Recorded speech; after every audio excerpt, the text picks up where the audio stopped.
For every child and adult, mental health is a vital piece of our overall well-being. Everything that we can do to promote good mental health for ourselves and our children contributes to a healthier, more balanced, productive, and happy life. When we're not feeling well physically, people around us are quick to lend a hand, and most of us seek the support that we need to recover.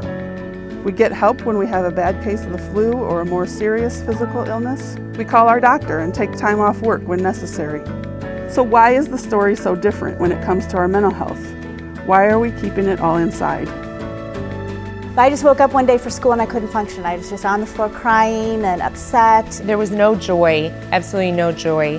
It was very hard for me to get through the day. And then one thing led to another and I kept crying and crying and crying and I couldn't stop. I was afraid that people would point at me and laugh. You can't do this, you're sick, you can't work, you can't do this. I can remember just literally shutting down, not letting anyone in. Research shows that our reluctance to talk openly about mental illness is so strong that it prevents us from asking for help when we need it. All of us are affected when a family member or friend lives with a mental health challenge. Unfortunately, only 1 out of 5 people living with mental illness seeks or receives treatment. The good news is that 80 to 90% of mental illnesses respond well to treatment. 1 of every 5 adults and 1 of every 4 youth live with a diagnosable mental illness. Mental illness can affect people of any age, race, religion, or income.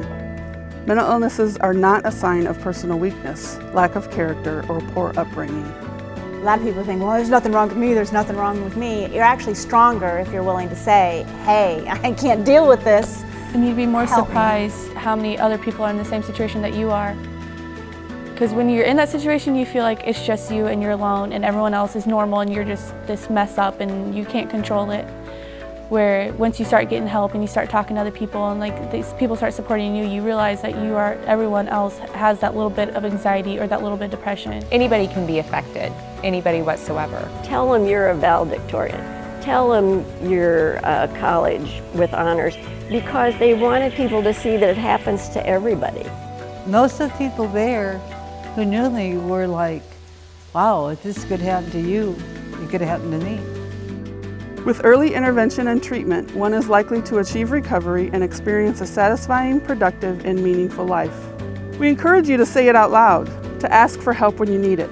Help is available, and it's okay to say you're struggling. It's okay to ask for help. To say it out loud is one thing that each of us needs to learn how to do. If you talk about it in a room full of people, other people will say, oh, you know, actually, I experienced that. I have experienced bipolar disorder a number of times in my life. The first time at the age of 40, usually it happens earlier. Mine was at 40. If you have racing thoughts at night, if you're not sleeping well, that is a big red flag. And nobody told me that when I was 40. And I didn't even know it about my sister, you know, who had had it in her teens. But that's a huge indicator. At one point, I felt superhuman, which is not good. I lost weight, wasn't sleeping well, and I ended up in the hospital. And the doctor really didn't know what was wrong with me. He thought it might be anorexia, you know, what's wrong here? And about 3 days into his discussions with me, I said, would it help you to know that my sister has experienced bipolar disorder? He said, that would help a lot. My initial mental health diagnosis was post-traumatic stress disorder, PTSD, and major depression. At about 6 months into what I'll call my unrecovery, psychiatrist said, Tom, we need to talk. And when a psychiatrist tells you we need to talk, that may not always be what you want to hear. And he said, Tom, do you think it's normal for 47-year-old men to work 16 and 18-hour days, 6 and 7 days a week? I said, maybe not. He said, do you think it's normal for 47-year-old men to go out and play basketball with guys 20 years younger than they are for 2 and 3 hours at a time? I said, maybe not.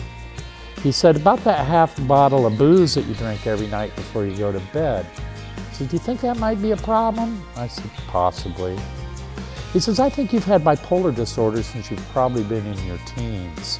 And what you did is you used work, you used exercise, and you used substances in order to self-medicate and kind of keep an even level.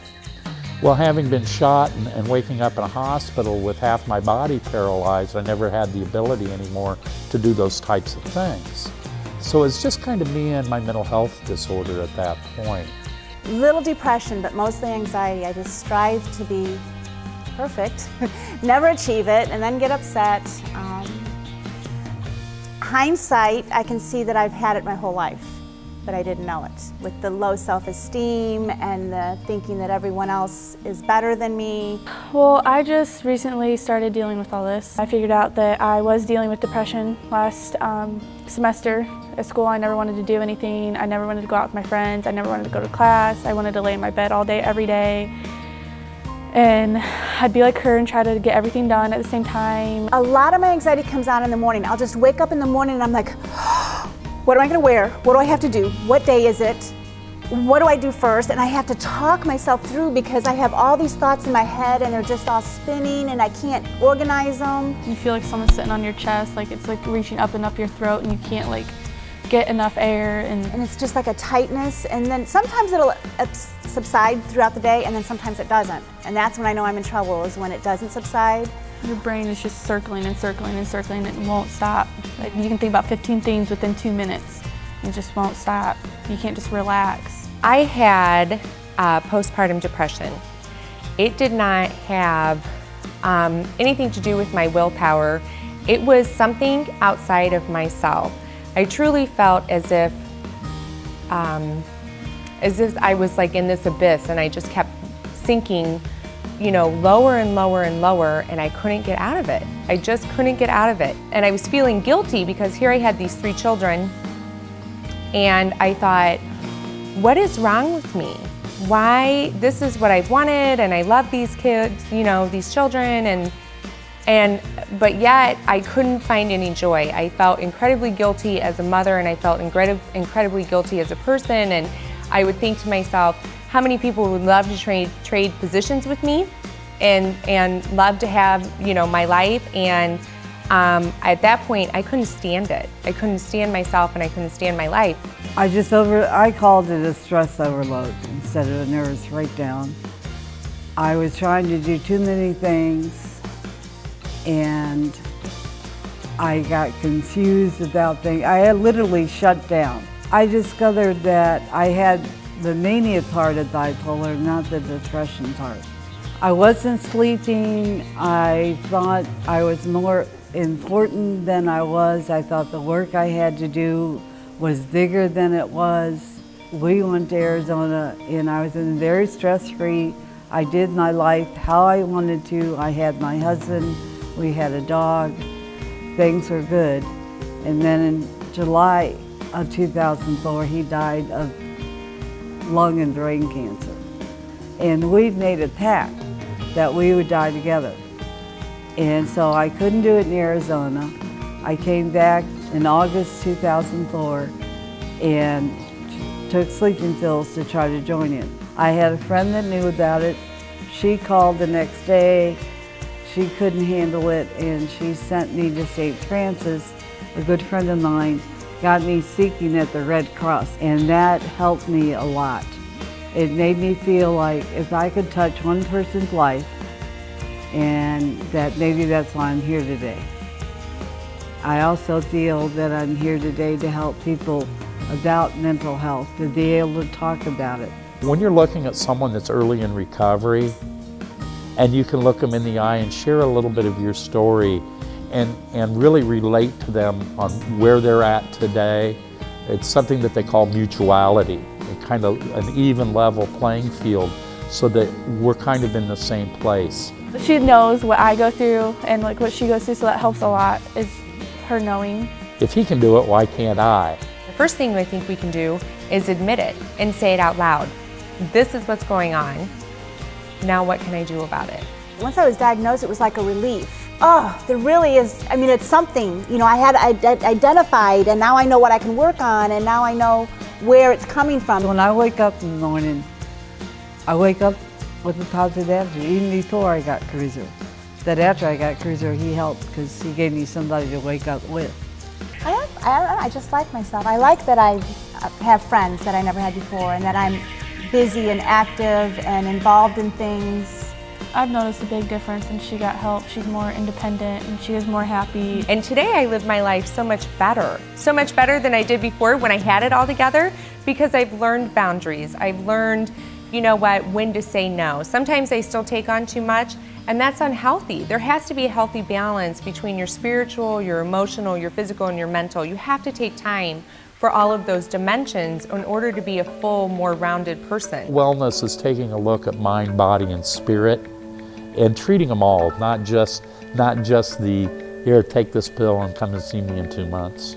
Balance is a key, and I think your physical and mental health are combined. I don't think we can separate them. The most important thing is there should be no shame or guilt. And you know, someday I think we're all going to grow beyond that. Now it's talked about, and rightly so, because it's like any other illness. If you get help, whether it's medication, counseling, or group therapy, if you shut yourself off, then nobody's gonna know if you don't say it. It's never too late to get help. Never too late. And if you feel like something really is wrong, then go find help. Don't just try to ignore it, because it's not gonna go away. Call the Mental Health Association and talk with a staff member and say, this is my situation. What should I do? What do you recommend? Mental wellness is appropriate for everybody. You know, people need to know their emotional level. Whether you experience depression or bipolar disorder, you need to know how you navigate through life emotionally. So mental wellness is for everybody. The mission of the Mental Health Association of Illinois Valley is to promote mental health through education, awareness, and advocacy. We're here to help you connect with the appropriate community resources. We can help you complete a mental health checkup, which will provide you with information about your current mental health. For general information or referrals, you can call our office during business hours at 309-692-1766. If you are experiencing an immediate crisis or having thoughts of suicide, we are here to provide a listening ear and help you through that crisis. You can call our 24-hour Call for Help crisis hotline at 309-673-7373. There is no health without mental health. Ask for help. Say it out loud. Say it out loud. Say it out loud. Say it out loud. Say it out loud. Say it out loud.